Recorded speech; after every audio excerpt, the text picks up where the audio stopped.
তোমার কোথায় উঠছো? কি নিয়ে আসছো? খাবার। আজকে রোদ্দুরে বসে খাওয়া দাওয়া হবে। পিকনিক করতে তো কোথাও যাওয়া টাওয়া হচ্ছে না, ওই জন্য ছাদে সব কিছু নিয়ে বসে খাওয়া দাওয়া হবে। মা কি কি করেছো? আজকে হেভি হেভি ব্রেকফাস্ট করেছি।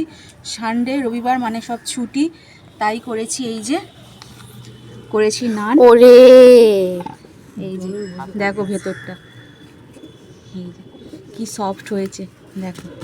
করেছি নান, আর এখানে আছে এই যে আলুর দম। হেভি দেখতে হয়েছে গো। আর এই যেখানে নুনটা কিসের জন্য কেন, এই যে সেদ্ধ ডিম, আর এখানে হচ্ছে চা। কত মশাইয়ের চা। আজকে ব্রেকফাস্টে এই যে এত কিছু হয়েছে।